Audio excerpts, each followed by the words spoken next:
तकरीबन तकरीबन 1 महीने के बाद आज का ऐसा मौसम देखने को मिला है। बहुत ठंडी, बहुत बारिश और बहुत स्नो। अब दिन बदल गए।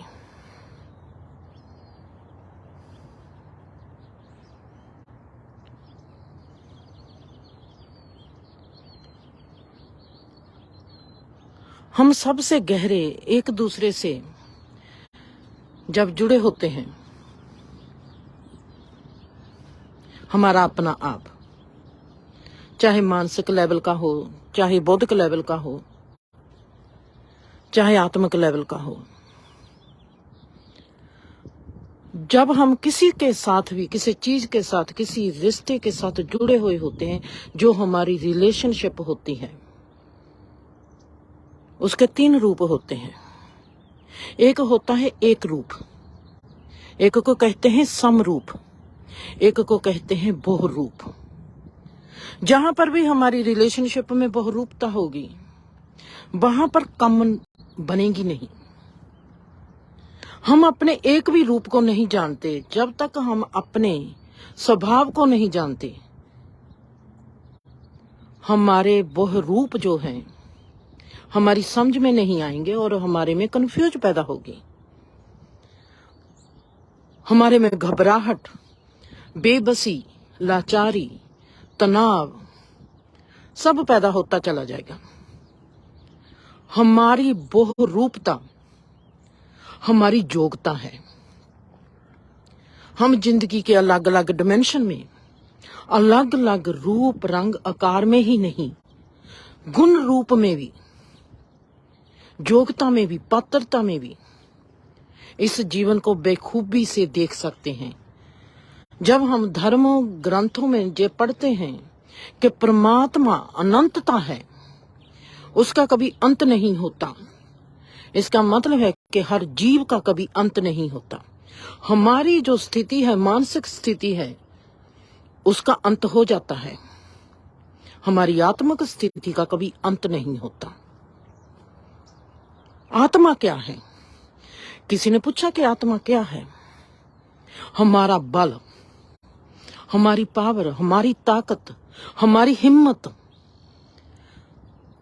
एनर्जी में जो हमारी ताकत होती है, हमारे में बल होता है। हम बलशाली होकर, हिम्मत होकर मेहनत करते हैं।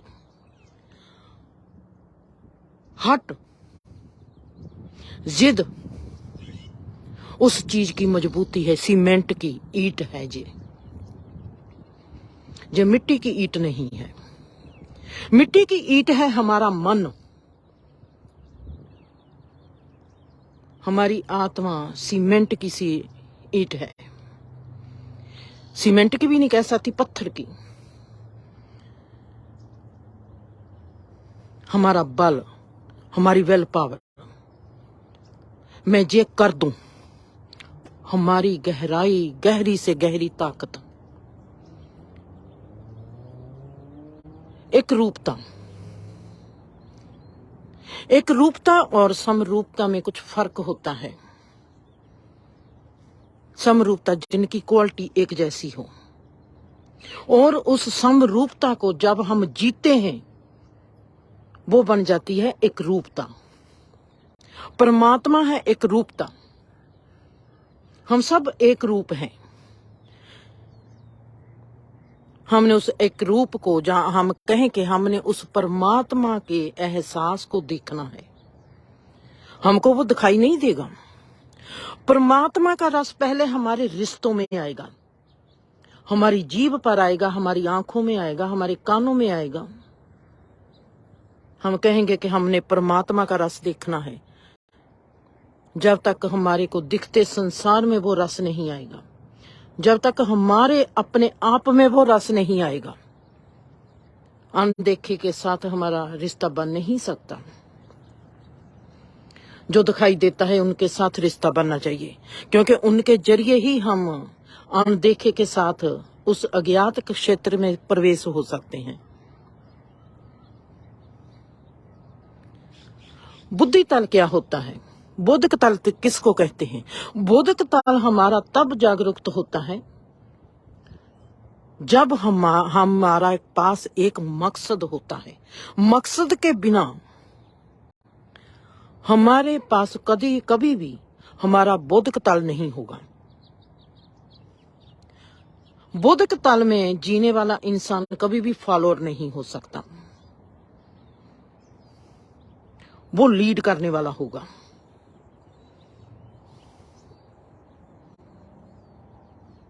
हम गुरु क्यों कहते हैं? बनाना है। गुरु से रोशनी लेनी है। जैसे टीचर से सीखते हैं, स्कूल टीचर से सीखते हैं और अगली क्लास में हो जाते हैं। गुरु है धर्म का टीचर, उससे सीखना है और उससे अगली क्लास में चले जाना है। अगर हम सीखते नहीं तो हमारा बोधक तल कभी भी एक्टिव नहीं होता। मन होता है जो हमारे आइडिया को, हमारी सोच को, हमारे भाव को विचारता है। हमारे में भाव पैदा होते हैं और हम उनको विचारते हैं। हमारे में सोच आती है, उसको विचारते हैं, करूं या ना करूं।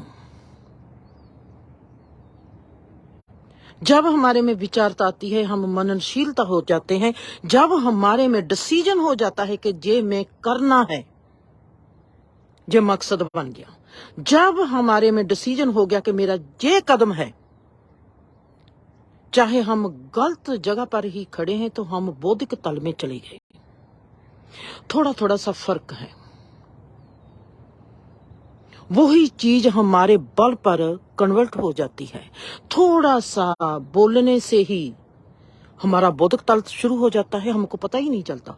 हमारा मानसिक तल शुरू हो जाता है, हमको पता ही नहीं चलता, क्योंकि हम अवेयर नहीं हैं। हमारा अवेयर होना बहुत जरूरी है, रिश्तों के प्रति, अपने प्रति, संसार के प्रति, परमात्मा के प्रति। हर कदम पर अवेयर होना जरूरी है। हमारे में अवेयरनेस होती नहीं। जब तक हमारे में अवेयरनेस नहीं होगी, हम क्या करते हैं? अगर मैं आज अपने लिए खड़ी नहीं होंगी, मैं कभी भी किसी के लिए खड़ी हो ही नहीं सकती।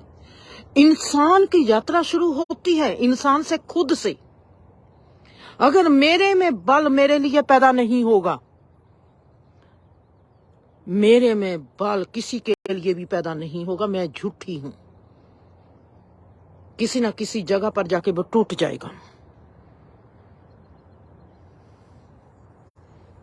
मेरा दिल टूट जाएगा। मैं किसी के लिए खड़ी होती हूं, वो मेरा दिल तोड़ ही देगा। उसने अपने तरीके से जीना है, उसका अपना बल है। हमने अपना बल भी जगाना है, हमने दूसरे का बल भी जगाना है। अपने आप की आत्मा को भी खड़ा करना है, दूसरे की आत्मा को भी खड़ा करना है। कई बार टेढ़ी उंगल से घी निकालना पड़ता है। हम चाहते हैं, जैसे मेरे को बहुत ज्यादा था, जिंदगी में मुझको कोई बहुत समझदार इंसान मिले। मैंने हर इंसान को गौर से देखना, मैं समझ को अपनाना चाहती हूं। मेरा मकसद है, मैंने समझदार इंसान से मिलना है। मैंने धर्म के इंसान से नहीं मिलना। मैंने किसी पढ़े लिखे इंसान से नहीं मिलना। मैंने किसी अमीर इंसान को नहीं मिलना। मैंने समझदार इंसान को मिलना है। समझदार, समझदार, समझदार।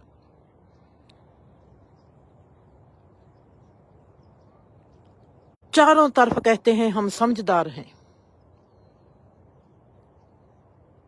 समझदार इंसान आप मानते किसको है? कौन है जो समझदार? जो धर्म के इंसान है, जो किसी धर्म की जगह पर जाता है, वो समझदार इंसान है। कैसे? वो समझदार इंसान नहीं हो सकता। धर्म की जगह पर जाने से अगर समझदारी पैदा होती, हमारे में कभी भी रोग, हमारे में कभी भी लाचारी, बेबसी, घुटन, हमारे रिश्ते हमारे सुख का कारण होते हैं। हम कहेंगे ये तो संसार की रीत है, संसार में सब दुखी है, ये तो संसार का रूप है। किसने कहा आपको? आपके धर्म ने कहा। धर्म तो सुखी होने के लिए है, रिश्ते तो सुखी होने के लिए है। परमात्मा ने इस संसार को दुख का घर नहीं बनाया, परमात्मा ने इस संसार को सुख का घर बनाया है। इसको दुख का घर बनाया है हमारे मन ने। मानसिक लेवल पर दुख है, आत्मिक लेवल पर दुखी नहीं होता। कोई भी इंसान आत्मिक लेवल पर जीता है, उसको दुख नहीं होगा। जैसे हम देखते हैं, आपके पास कोई ऐसा इंसान है, हम क्रोध करते हैं। मैं कहती हूं कि मुझको क्रोध आता है, आप कहेंगे कि जिंदर को तो क्रोध आना नहीं चाहिए। मैं कहूंगी आना चाहिए, 100% मेरे को क्रोध आना चाहिए। अगर मैं आत्मिक लेवल पर हूं अगर मैं आत्मिक लेवल पर जीने वाली हूं, मेरे में क्रोध आएगा। पर आत्मिक लेवल पर क्रोध आता नहीं, ये भी मैं ही कहती हूं। आपने इसकी पहचान करनी है, कैसे करोगे? आपने इसको देखना है, कैसे करोगे? बोल मेरे कड़वे होंगे, मैं क्रोध करूंगी। मुझको आपको कोई बात कहने के लिए मुझको क्रोध करना पड़ेगा, पर वो क्रोध मेरी बॉडी पर कोई भी इफेक्ट नहीं पाएगा, मेरे खून को कौड़ा नहीं करेगा।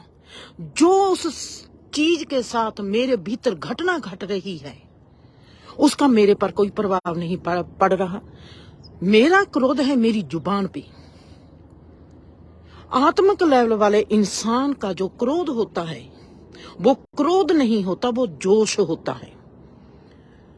वो जोश जो है, क्योंकि उसमें होश है। होश से जो क्रोध होता है वो जोश बन जाता है, वो जीवन का मकसद बन जाता है। वो जो जोश है, वो इंसान दूसरे इंसान को दिखाता है कुछ समझ देने के लिए,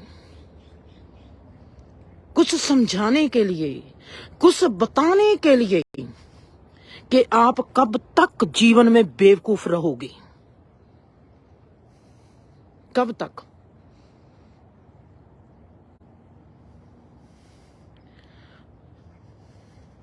बहुत ही देखती थी अपने बाप को, देखती थी ताए को, सबको देखती थी।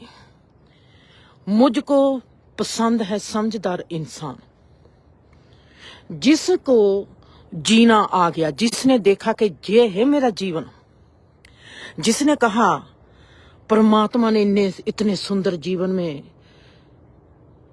मुझको भेज दिया है, परमात्मा ने उस मकसद को पूरा करने लगा है मेरे थ्रू, जो मुझको बताता है कि जिंदर ये है जिंदगी, और जिंदगी को कैसे जीना है। जिंदगी दुख का घर नहीं है, जिंदगी है सुख का घर, जिंदगी है प्यार का घर, जिंदगी है भरोसे का घर, जिंदगी है तंदुरुस्ती का घर। अगर हमारे जीवन में दुख है, वो मानसिक लेवल पर है, आत्मिक लेवल पर दुख नहीं है, आत्मिक लेवल पर क्रोध नहीं है, आत्मिक लेवल पर घुटन नहीं है, बेबसी नहीं है, लाचारी नहीं है, तनाव नहीं है। ये सब जो हमारे रोग हैं, ये मानसिक लेवल पर है। आत्मिक लेवल वाला कोई भी इंसान हो, वो कभी आत्महत्या नहीं करेगा। मानसिक लेवल वाला इंसान आत्महत्या करेगा। आत्मिक लेवल वाला इंसान गलत कदम उठाएगा। जिसका माइंड कंफ्यूज्ड है, वो गलत कदम करेगा। क्रिमिनल माइंड लो एनर्जी ਅਤੇ नेगेटिव एनर्जी का इंसान होता है, लो एनर्जी और नेगेटिव एनर्जी। हमने अपने जीवन को बहुत सुंदर बनाना है, हमने खुद को भी सुंदर बनाना है, हमारी जो रिश्तेदारी है उसको भी सुंदर बनाना है।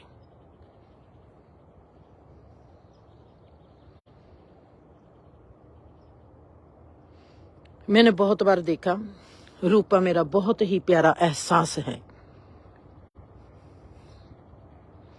रूपा के साथ मेरा जैसे जीवन व्यतीत हो रहा है और जैसे जीवन व्यतीत हुआ है, हर इंसान में एक समझदारी दिखाई देती है। वो समझदारी का अपयोग नहीं करता। मैंने रूपा में देखा कि कितनी मिठी है, कितनी सुंदर है, पर मैं उतना ही उसको दुखी भी देखा है। मैंने उसको सुखी नहीं देखा। जितना मीठा इंसान होता है उतना वो दुख भी भोगता है, क्योंकि उसको अपने गुण को बरतना नहीं आता। समझदार इंसान की तलाश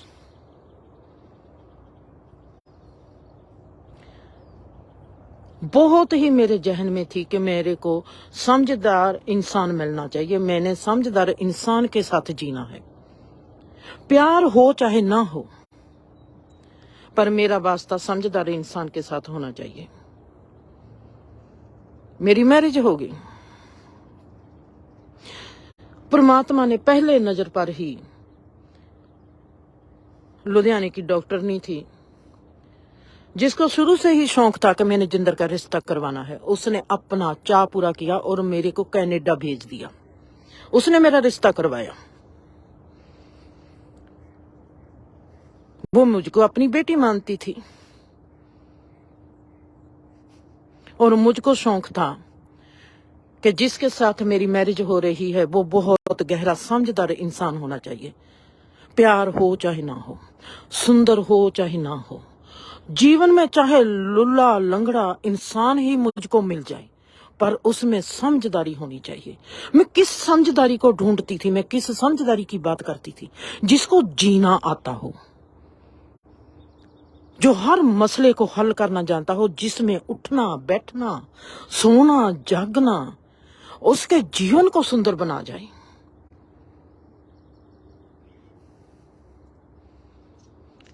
पहले ही जब मेरी उस डॉक्टरनी ने मेरे लिए दर्शन को ढूंढा और उसने कहा कि तुम्हारे लिए मैंने लड़का देख लिया है और इस तरीक को वो आ रहे हैं, उस दिन ही परमात्मा आकर मुझको कहते हैं, जोग को जोग टकरता है। मेरे को उस बात की समझ नहीं आई थी। वो कहता है जिस कैटेगरी का इंसान होता है उसको वक्त सिर इस क्रिएशन के साथ कैसी जोगता चाहिए, उस जोगता को आगे बढ़ाने के लिए उसको कैसा जोग चाहिए, वो जोग टकरेगा। दर्शन आम सा इंसान, मुझको सभी ने कहा कि मैरिज को जवाब दे दे। मैंने कहा नहीं।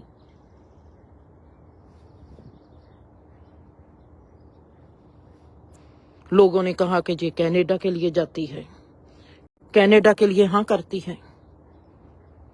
किसी को क्या पता कि मेरा बिचला जो मेरे भीतर रहता है परमात्मा, उसने मुझको पहले ही कह दिया जोग को जोग टकरता है, कबूल करना है। कोई बात नहीं सुनी मेरी बात, मेरा दिमाग किसी की बात नहीं सुनता था। मैंने देखना है कि मेरी भीतर की आत्मा, मेरा भीतर का परमात्मा मुझको किस और लेके जाता है।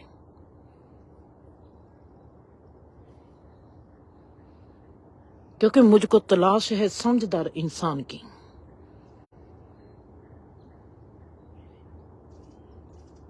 समझदार इंसान कौन है? धर्म को जीने वाला इंसान समझदार इंसान है।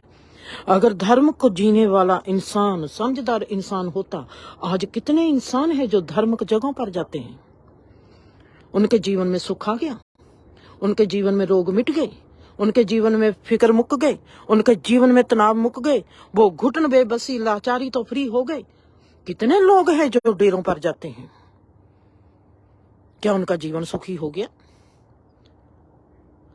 समझ क्या होती है और धर्म क्या होता है, हमको इनकी डेफिनेशन नहीं पता।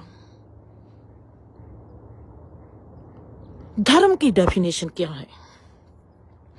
क्या जब हमने किसी धर्म की जगह पर अपना कदम रखा, मैं जाती हूं अब भी मैं जैसे चलती हूं, मेरी नजर है जमीन पर, मेरे कदमों पर, और मैं अपने चलते कदमों को देख रही हूं। जैसे मेरे जो कदम चलते हैं, क्या मुझको चलना आता है? ये तो मेरे कदम चल रहे हैं जिंदर, तुझको भी चलना आता है क्या? मैं अपने कदमों को अपने से बड़ा मानती हूँ। मेरे कदमों को अपने स्वभाव में से चलना आता है, पर मुझको मेरे स्वभाव में चलना नहीं आता। मैं देखती हूँ मेरी जीभ क्या बोलती है। मेरी जीभ को बोलना आता है, उसने जो बोलना आता हो बोलना चाहती है।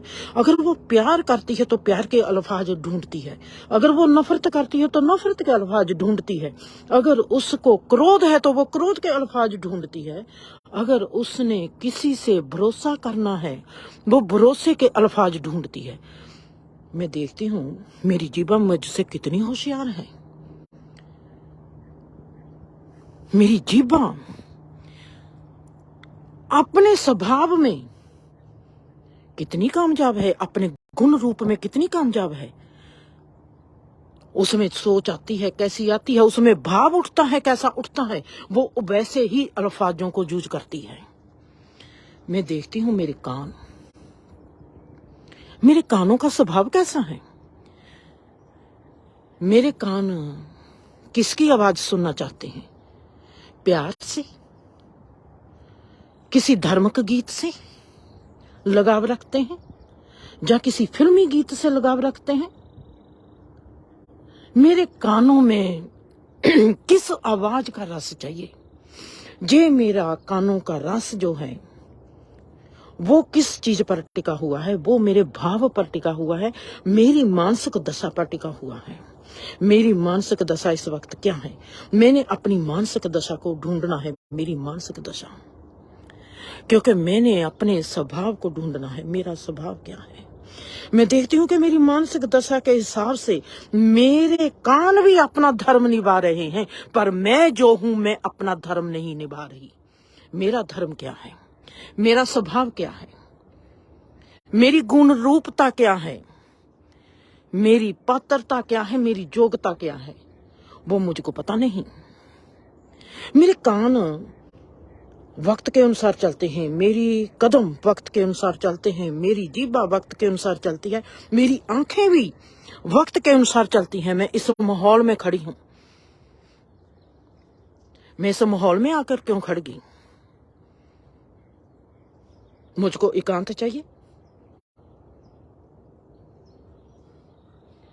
मुझको अच्छा सा सीन चाहिए, मुझको क्या चाहिए?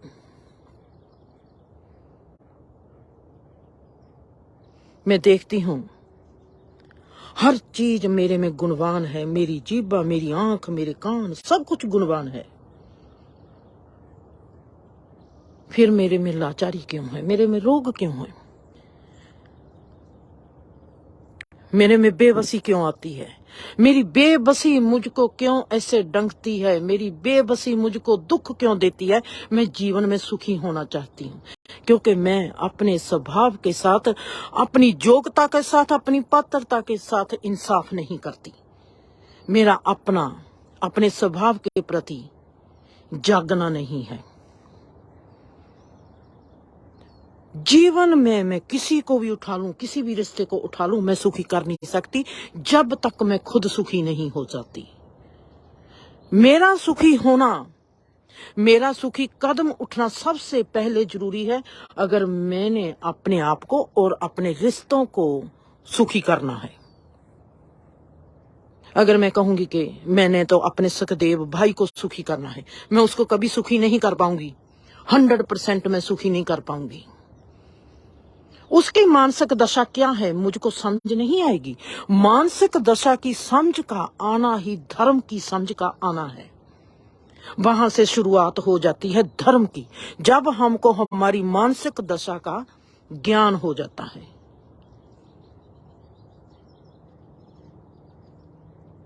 मानसिक दशा का ज्ञान किसको होगा? जो अवेयर है। अवेयरनेस हमारे को मिली हुई है। परमात्मा ने वैसे ही हमको फेंका नहीं हुआ कि मैंने तुमको इस संसार में फेंक दिया और जाओ। हमको चीजें दी हुई है, हमने उन चीजों को इस्तेमाल करना है, हमने बुद्धि को इस्तेमाल करना है, हमने मानसिक लेवल को इस्तेमाल करना है। जैसे हम आंख को इस्तेमाल करते हैं, अपने कान को इस्तेमाल करना है, अपनी जुबान को इस्तेमाल करना है। कैसे करना है? धार्मिक व्यक्ति कैसे करेगा? समझदार व्यक्ति कैसे करेगा? जो समझदार व्यक्ति होता है वो असली धार्मिक व्यक्ति होता है। समझदार व्यक्ति कौन होता है?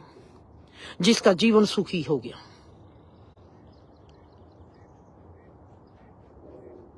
जिसके जीवन में दुख नहीं। ऐसे नहीं कि उसका दर्द नहीं होगा, अगर उसमें उसको बुखार चढ़ेगा और उसको दर्द नहीं होगा, उसके सिर में दर्द है, जहां कुछ है उसको दर्द नहीं होगा, उसको हील करना आएगा। वो हीलर होगा अपने आप में। समझदारी सबसे बड़ी, सबसे सुंदर हीलर, हीलिंग करती है इंसान को, हील है वो।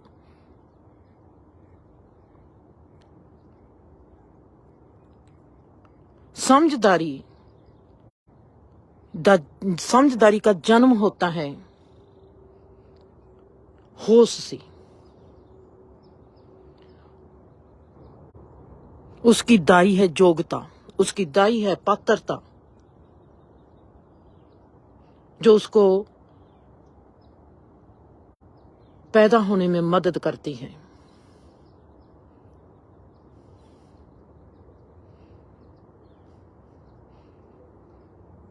मेरे और दर्शन के भीतर अंडरस्टैंडिंग बहुत सोनी थी।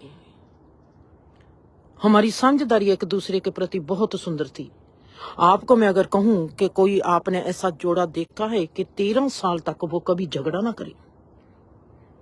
आपने कभी मियां बीवी ऐसे देखे हैं कि जिनके झगड़ा ना होता हो?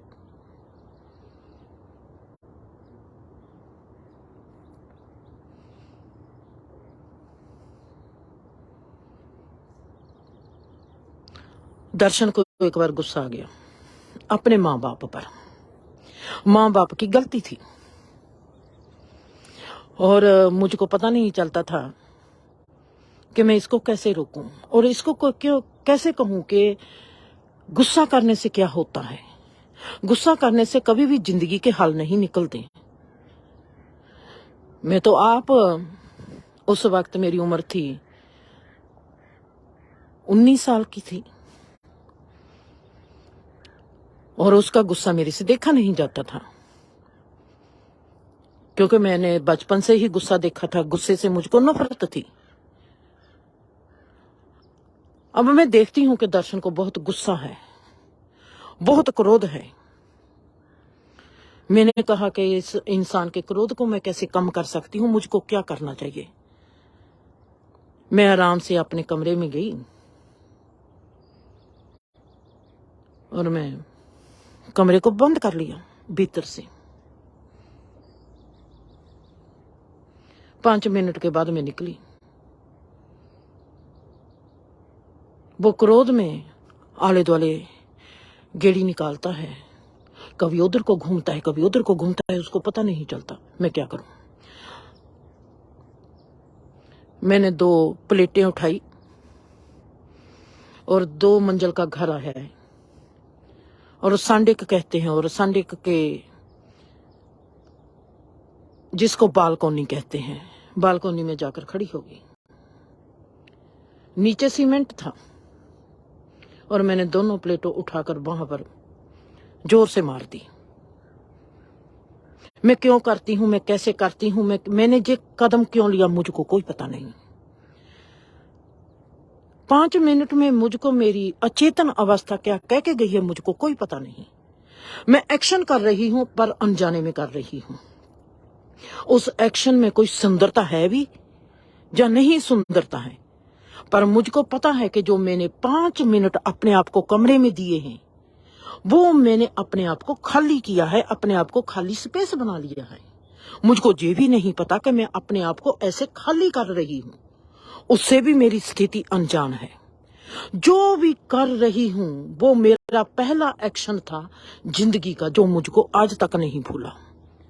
मुझको कोई पता नहीं मैं कमरे में क्यों जाती हूँ, मैंने कौन से जहां पर पूजा पाठ किए थे, जप तप किए थे, कौन सी मैंने मेडिटेशन क्लासेज ली हुई थी। मेरे आगे एक जिंदगी का मसला आता है, मैं किसी इंसान को ऐसे क्रोध में देखती हूँ। मैंने बचपन से क्रोध में जीवन जिया है, पर मैं चाहती हूं कि जो अगर मेरा जीवन नए रूप में मेरे आगे आता है, वहां पर क्रोध नहीं होना चाहिए। जहां पर मैं और दर्शन है, दर्शन को क्रोध क्यों आया? और मैं चाहती हूं कि इस घर में क्रोध ना हो, और मैं अपने आप को खाली करती हूं। मुझको ये भी नहीं पता कि मैं खाली कर रही हूं। मेरे में एक्शन है और मैं एक्शन वो कर देती हूं। प्लेटें 2 उठाती हूं और सांडे पर खड़ी बालकोनी में जाकर खड़ी होती हूं और सीमेंट पर जोर से मारती हूं। दर्शन भागता हुआ आता है, पता नहीं क्या हो गया।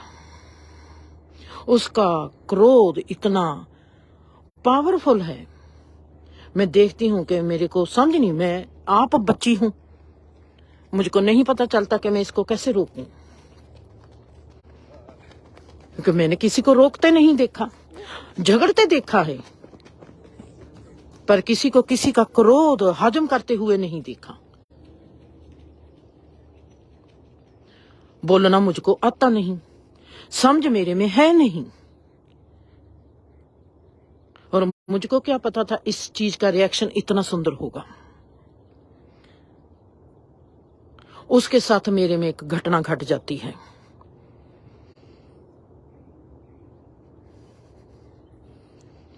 बिन बोले मैंने मैदान जीत लिया। दर्शन का ध्यान मेरी तरफ हो गया कि पता नहीं क्या हुआ।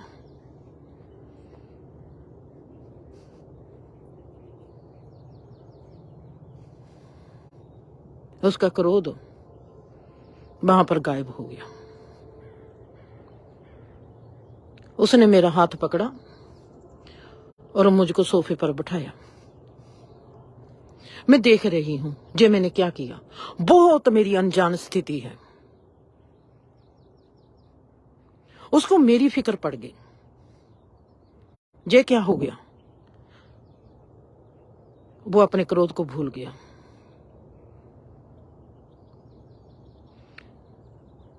उल्टा मैं सोचती हूं कि इस इंसान के क्रोध को मैंने कम करना है, मेरे पास कुछ जवाब नहीं है।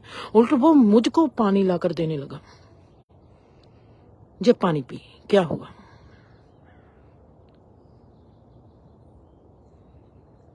मैं देखी जा रही हूँ, मेरी आंखें बहुत गहरे में से कुछ देखती जा रही है। मेरे को परमात्मा जिंदगी में कितनी समझ दे रहा था उस वक्त वहां पर बैठे। वो मुझको आम इंसान की तरह पानी ही पिलाता है। हम रिश्तों में कितना पानी पिलाते हैं। मैंने कितनी बार बीबी को पानी पिलाया, मैंने कितनी बार दादी को पानी पिलाया, मैंने कितनी बार सबको पानी पिलाया कि आप लोग क्रोध क्यों करते हैं। मैंने कितनी बार दादी को स्कंजमी बनाकर पिलाई, मैंने कितनी बार दादे को दूध सोडा बनाकर पिलाया। ये जो चीज मेरे में पल रही है उस वक्त क्यों नहीं पली, आज मेरे में वो चीज क्यों पलती जा रही है। मामूली सी घटना जो हमारी रोजमर्रा की जिंदगी में, हम सब की जिंदगी में आती है, वो घटना मुझको ऐसा समझाती जा रही है और मेरे कबाड़ खुलते जा रहे हैं। मामूली सी घटना, इतनी मामूली घटना में जिंदगी के इतने राज छुपे होंगे, और जो मुझको समझदारी का राह, मेरे लिए समझदारी का राह बनते जाएंगे। मैं वहां पर बैठी बैठी ही देख रही हूं दर्शन को। उसका क्रोध कहां चला गया? उसको मेरी फिक्र पड़ गई। कहीं पर तो वो बैठा कभी किसी को गाली निकालता था, और मुझको वो माहौल पसंद नहीं था। मेरा रिएक्शन ऐसा क्यों हुआ मुझको कोई पता नहीं, पर इसमें मेरे को जो शिक्षा मिल रही है मेरे भीतर की अचेतन अवस्था में, जो मुझको समझ मिल रही है, मैं देखकर हैरान रह गई। मेरी आंखें देखती है उसके लगाव को, मेरी आंखें देखती है उसका क्रोध कहाँ है, मेरी आंखें देखती है वो मेरी फिक्र कितनी करता है, मेरी आंखें देखती है ये जो सब हो रहा है ये क्यों हो रहा है। इसके भीतर की जो समझदारी है, उसके क्रोध को कम करने के लिए उसके क्रोध से कोई बड़ी घटना होनी चाहिए थी। मामूली सी मैं बात कहूंगी, काहे के लिए क्रोध करते हो? उसको वो बात समझ नहीं आनी थी। उसने कहना था मैं समझदार हूं, वो मुझको क्रोधित करते हैं तो मेरे को क्रोध आता है। मेरे साथ घटना ऐसी घटती है जिंदर मेरे को क्रोध आएगा और मैं क्रोध करूंगा। मैं किसी के क्रोध को कम नहीं कर सकती, पर मैं उसको छोटा कर सकती हूं। उसके आगे कोई बड़ी घटना लेके आ सकती हूं कि वो अपने उस छोटी घटना को भूल जाए और उसका ध्यान बड़ी घटना की ओर चला जाए। उसके लिए उस वक्त बड़ी घटना मैं हूं। मुझको कुछ होता है उसके लिए वो सबसे बड़ी घटना है। वो मरता भी होगा पर उसको पता चल जाएगा कि जिंदर मर रही है, वो उसके लिए सबसे बड़ी घटना है। वो खुद को मरते हुए देख सकता है पर जिंदर को मरते हुए नहीं देख सकता। उससे आगे, उसके क्रोध से बड़ी घटना उसके आगे आनी चाहिए कि उसका ध्यान वहां से हट जाए। परमात्मा ने मुझको एक सूत्र दे दिया।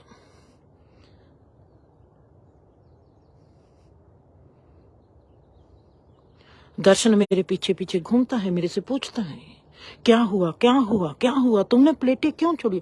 मैं उसको बता नहीं सकती, उसको ये भी नहीं कह सकती है कि मुझको पता, मुझको भी नहीं पता। मेरे में मुस्कान आने लगी और मैं मुस्कुराने लगी।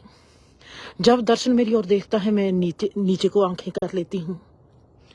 अब मेरे में कोई फूल खिलने लगा भीतरी भीतर। मैंने उसको अपनी आंखें नहीं दिखानी, उसको पता ना चल जाए कि मैं हंस रही हूं। मैं हंस उस पर नहीं रही, मैं हंस रही हूं उस समझ पर। मेरे उस हंस समझ में जो मेरा अस्तित्व खिलता जा रहा है, मैं उसमें खिल रही हूं कि परमात्मा मुझको एक कर्म कराकर मुझको कितना बड़ा सूत्र समझा रहा है इस जीवन का, और वो मुझको समझदार बनाने पर चल पड़ा। मेरी जो जिंदगी का सबसे पहला सूत्र था जिससे मुझको लगा कि समझदार व्यक्ति में क्या क्वालिटी होनी चाहिए। समझदार व्यक्ति की दीवानी थी मैं। मेरे को चाह है मेरा वास्ता समझदार व्यक्ति के साथ हो, किसी धर्मक व्यक्ति के साथ नहीं मैं जीना चाहती, समझदार व्यक्ति के साथ जीना चाहती हूं।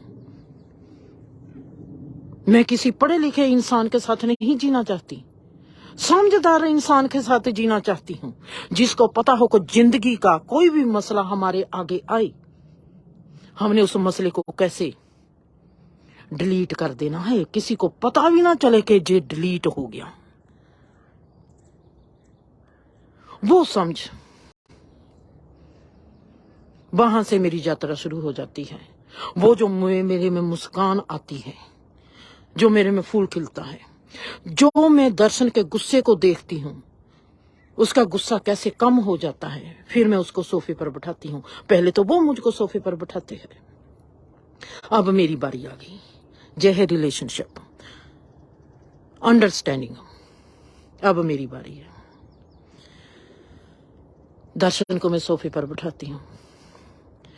चला, आज हमने शाम को क्या खाना है।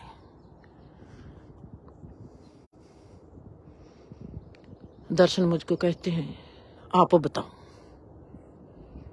मैंने कहा नहीं, आज आपकी बारी है। मैं अपनी हर गतिविधि को देख रही हूं। मैंने ऐसा कभी किसी में देखा नहीं। मैंने अपनी ताई में नहीं देखा, चाची में नहीं देखा, माँ में नहीं देखा, दादी में नहीं देखा, नानी में नहीं देखा।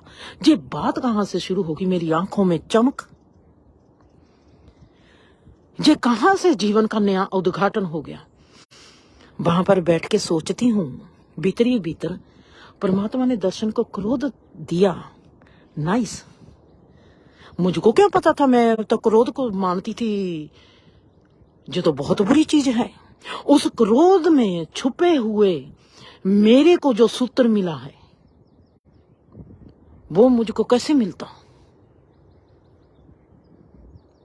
ये दूसरा सूत्र मेरी समझ में आ गया कि हर बुरी चीज बुरी नहीं होती।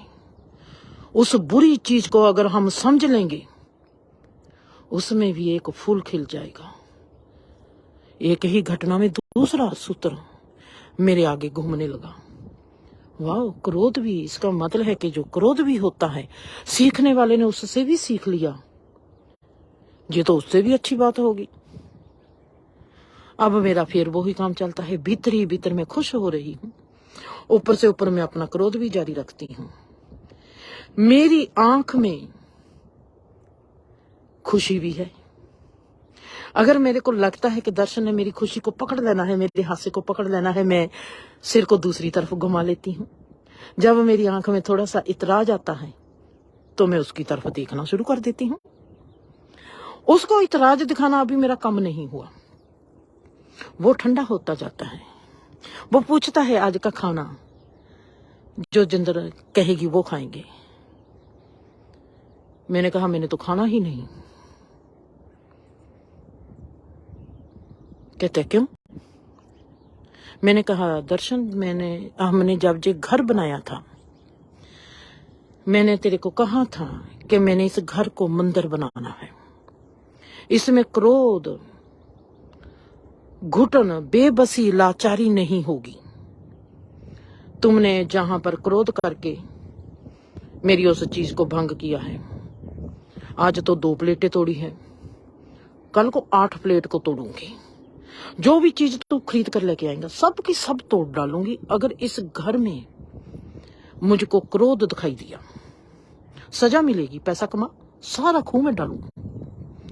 जितना जितना क्रोध करता जाएगा उतनी उतनी तेरे पैसे की बर्बादी करती जाऊं। मुझको क्रोध से चिढ़ है, मुझको नासमझी से चिढ़ है। तेरे को पैसे से प्यार है तो तेरा पैसा बर्बाद करूंगी। अगर तुम मेरे घर को मंदिर नहीं बनने देगा, मैं तेरे को पैसा नहीं कमाने दूंगी। पैसा कमाएगा, खराब करूं। कहता है नहीं, क्रोध करूंगा। मैं क्या अगली बार फिर करके देख ली। जब तक मेरे को तसल्ली नहीं होती मेरा क्रोध ऐसा ही रहेगा। भीतर ही भीतर मैं हंसती हूं। क्रोध, हासा और इतराज दोनों मेरे साथ चलते हैं। बहुत मैंने मिन्नतें करवाई, बहुत मिन्नतें करवाई। भीतर ही भीतर मुझको हंसी भी आती थी। 2 सूत्र तो मुझको मिल गए। अब तीसरा सूत्र परमात्मा तैयार करता है। एक घटना में मेरे जैसी कमली को 3 सूत्र मिलते हैं। तीसरा सूत्र, परमात्मा कहता है मुझको, मेरा जीवन मुझको कहता है, हौले हौले कदम रखने से जिंदगी में कितनी प्रफुल्लता आती है। जिंदर, तुमने क्रोध नहीं किया, तुमने क्रोध को देखा। तेरे दिल में एक थी बात जहां पर क्रोध नहीं होना चाहिए। अब तुमने पूछना है दर्शन से, उसको क्रोध आया क्यों था। जहां पर मेरा तीसरा सूत्र शुरू होता है, पहले तो दर्शन मुझको सोफे पर बैठाता है, अब मैंने उसको सोफे पर बैठा लिया। चल बता, क्रोध क्यों था। दर्शन मुझको कहते हैं कि उसने मेरे से काम करवा लिया पर मुझको पैसे नहीं दिए। 3 महीने हो गए हैं, जितने प्यार से मैं उनका घर बनाकर दिया है, क्योंकि कारपेंटर है, जितनी सुंदरता से मैं उनका घर बनाकर प्यार से दिया है, उतना ही आज वो मेरे से मिन्नत करवाते हैं। 3 महीने हो गए वो मुझको पैसे नहीं देते। मैं क्या क्रोध करने से पैसे मिल गए? कहता है नहीं। मैं क्या तसल्ली मिल गई उनको गाली निकालने से? कितनी गाली निकाली, मेरे घर का माहौल खराब कर दिया, मेरी 2 प्लेट गवा दी। इतनी मैंने सुंदर प्लेट खरीदी थी और वो भी मेरे से बेचारी चली गई दूर। पैसे मिल गए। मैं वहां पर फिर बैठी। पैसे मिल जाएंगे, पैसे तेरे को मिलेंगे, 100% कहती हूँ, पैसे तेरे को मिलेंगे। परमात्मा बेइंसाफी नहीं करेगा। पर जो तुमने क्रोध किया है, अपने आप का नुकसान किया है, मेरी 2 प्लेट भी तोड़ी है, वो मैंने नहीं तोड़ी, तेरे क्रोध ने तोड़ी है, उसका नुकसान कौन भरेगा? कहता है पैसे कैसे मिलेंगे? मैं कहा तू वो बात मेरे पर छोड़ दे, पैसे भी मिलेंगे। मैंने तो परमात्मा के आगे प्रेयर करनी है कि मुझको वो पैसे चाहिए। सब्र करके रखना पड़ेगा, चाहे वो पैसे 6 महीने के बाद आए, चाहे वो साल के बाद आ जाए, पैसे आ जाएंगे। पर क्रोध नहीं करना, क्रोध के लिए अपने आप को जलाना मत। जो पैसे के पीछे इतना क्रोध किया, जो मेरी 2 प्लेट गई और मेरा नुकसान किया, मैं भीतर तो मैं हंस रही हूं, उसका हर जाना, उसकी सजा किसको मिलेगी? उसकी भी सजा मिलनी है, पैसे भी आएंगे और सजा भी आपको मिलेगी। दर्शन कन्फ्यूज हो गए। मैं दूसरे दिन उन लोगों के घर में गई हूं, क्योंकि वो काम मैंने दिलवाया था दर्शन को, वो मुझको जानती थी। जिसने मेरा रिश्ता करवाया था, जो उसके रिश्तेदार थी, मेरे कहने पर ही दर्शन ने उनका घर बनाया था। फिर मैं उनके घर जाती हूं, मैं उनको कहती हूं एक ही बात है, गरीब को दिल नहीं दिखाना चाहिए। गरीब को पसीना आने से पहले गरीब के पसीने का मूल्य चुका देना चाहिए। कभी किसी से बद्दुआ नहीं लेनी चाहिए। बद्दुआ दरिद्रता बनकर श्राप बन जाती है, घर बर्बाद हो जाते हैं। आज आपने दर्शन का $15,000 देना है। जितनी खुशी से उसने आपका घर बनाया है, उतनी खुशी से आपको देना चाहिए। दे दोगे तो जीवन सदा सुंदर बना रहेगा, अगर नहीं दोगे तो उसकी बद्दुआएं, उसका इतराज, उसका सब कुछ, जितने प्यार से उसने मेहनत की है, वो आपको बर्बाद कर डालेगा। मैं नहीं चाहती, उसका नाम था चरणजीत। मैंने कहा मैं नहीं चाहती दीदी आपका बुरा हो, पर अगर तो आप किसी का दिल दुखाओगे, आपका बुरा होना निश्चित है। पता नहीं मेरे कहने में कैसा होता था, लोग मेरे कहना मान लेते थे और उन्होंने मुझको 15,000 की चेक लिख दी और मेरे को चेक पकड़ा दी। अब दर्शन को सजा मिलनी है और मैंने वो 15,000 से 5,000 दर्शन को दिया, 10,000 अपने पास रख लिया। क्रोध को भी सजा मिलनी है। उसने क्रोध किया क्यों? पैसे के लिए अपने आप को साड़ा क्यों? पैसे के लिए मेरे घर का माहौल कैसे खत्म, उसकी हिम्मत कैसे हुई? जिस घर को मैं मंदिर बनाना चाहती हूँ, उस घर में उसने इतनी क्रोधित वाइब्स क्यों पैदा की? उसको भी सजा मिलनी चाहिए। उसने मेहनत की है, $10,000 मेरे पास रहेगा, 5,000 मैंने उसको दिया और 10,000 अपने पास रख लिया। उसने कहा तेरे को 10,000 क्यों चाहिए? मैंने कहा मैंने लोगों को बांट देना है, और मैं वो पैसा पहली बार $10,000 लोगों को बांट दिया। जहां पर भी कहीं जरूरत थी वहां पर भेज दिया। सजा मिलनी है, उसके लिए सजा है, पर मैं उसकी भलाई के लिए लोगों से दुआ मांगती हूँ 10,000 की, कि मेरी मदद करो, इस घर में आगे से कोई भी ऐसी घटना ना घटे, और मुझको मेरा घर स्वर्ग चाहिए, और मुझको मेरा घर स्वर्ग जैसा चाहिए, और मुझको मेरे घर में मंदिर मस्जिद जो धर्म असली सिखाता है, जो लोग ढूंढने जाते हैं धर्म की जगहों पर, वो मुझको वो मेरे घर में मिले। मैं और दर्शन एक दूसरे को समझ जाएंगे, एक दूसरे को जिएंगे, हमारा जीवन सुखी हो जाएगा। मैं किसी और को समझने लगूंगी जिसके पास मैं रहती भी नहीं, क्या मैं उसको समझ पाऊंगी? मैं खुद के साथ रहती हूँ सबसे ज्यादा, दिन रात मैं जिंदर के साथ रहती हूँ।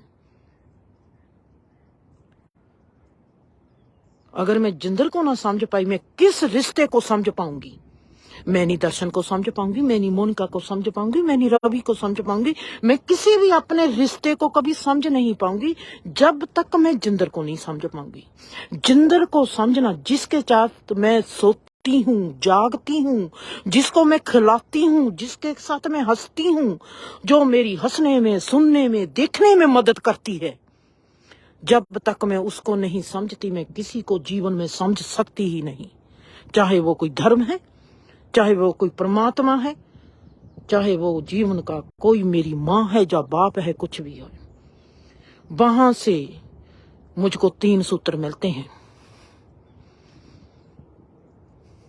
इनसे 3 सूत्रों ने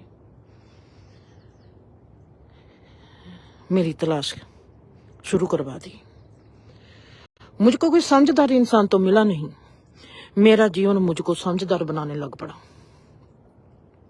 क्योंकि मेरी तमन्ना है मैं समझदार इंसान के साथ रहूं। मुझ कमली को क्या पता था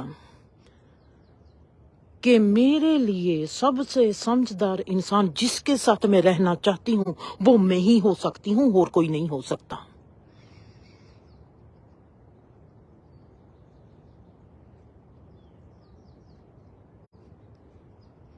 समझदार इंसान के साथ जीना है। मेरे लिए समझदार इंसान कौन है? जिंदर खुद।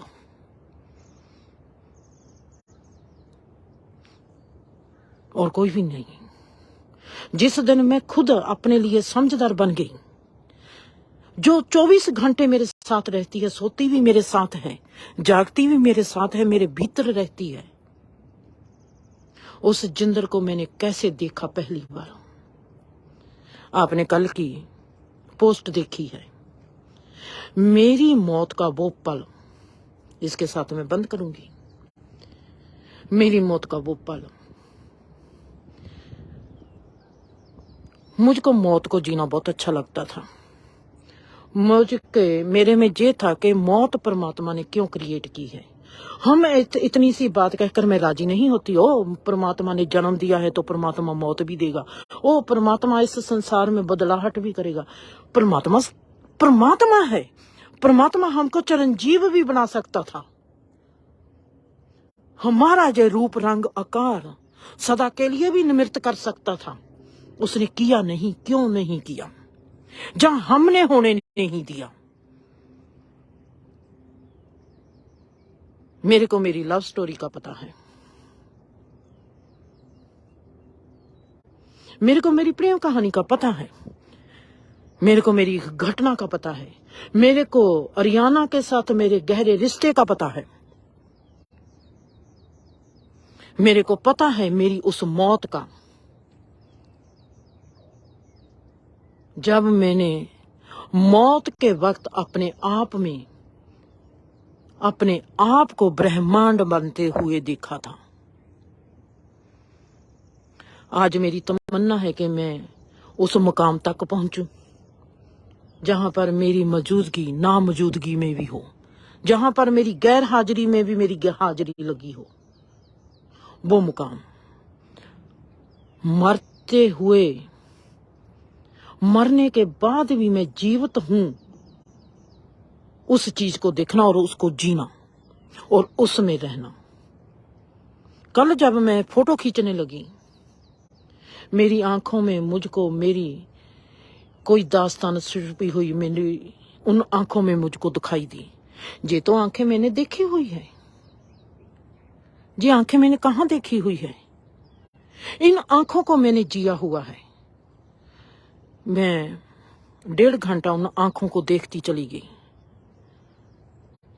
सबसे ज्यादा कठिन है ध्यान करना हमारे को आंखों के भीतर, खास करके काले डेले के भीतर, जहां से हमारी नजर जो चीज को देखती है, जहां पर चीज की तस्वीर बनती है। और मैं देखती हूं कि उस आंखों में बहुत गहराई में एक प्रेम कहानी है, बहुत गहरी।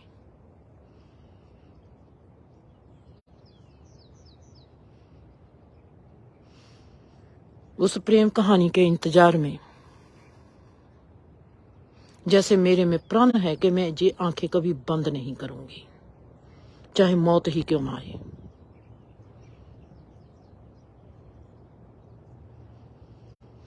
मेरी खुली आंखों में मुझको दिखाई देता है कि मेरी आत्मा, मेरा चेतन रूप कैसे जागता जाता। मौत के वक्त खुद के चेतन रूप को जागते हुए देखती हूं मैं उस फोटो में। बहुत ही मेरी स्पिरिचुअल जर्नी का सबसे गहरा एहसास, जो मेरे किसी जन्म में मेरे साथ शुरुआत हुआ है, जिसकी शुरुआत हुई है, जिसकी ने शुरू किया है मेरा ये जीवन, जिसमें मेरे में उठा है कि ये ब्रह्म क्यों है, ये संसार क्यों है। 8 साल की थी जब मेरा पहला सवाल था, हम सब अलग क्यों रहते हैं, सबके अलग अलग घर क्यों है। ये संसार एक घर है तो ये दीवारें क्यों बनाता है, ये घर में लड़ाई क्यों है, मेरी माँ क्यों लड़ती है, मेरे बापूजी क्यों डरते हैं, ये घर में लड़ाई झगड़ा क्यों होता है। परमात्मा, मुझको इनमें नहीं जीना, मुझको समझ से जीना है।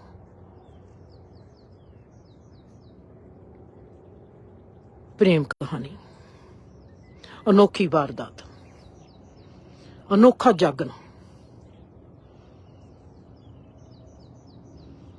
उन आंखों में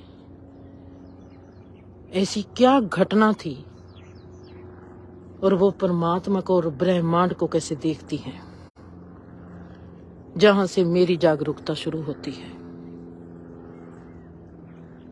और वो किस जन्म की स्टोरी है। अगर आपने नहीं, वो छोटा सा मेरा वाक्य नहीं पढ़ा, प्लीज जरूर पढ़ना। आने वाले वक्त में मैंने आपको वो स्टोरी सुनानी है। आपको बहुत खुशी होगी कि ऐसी भी बात हो सकती है जीवन में। तब तक के लिए आप सबको प्यार। चलते हैं, एक्सरसाइज करते हैं थोड़ी सी। आज थोड़ी सी धूप है, पर फिर भी हाथ पैर ठरे हुए हैं। खुश रहो, आबाद रहो, हंसते रहो, बसते रहो।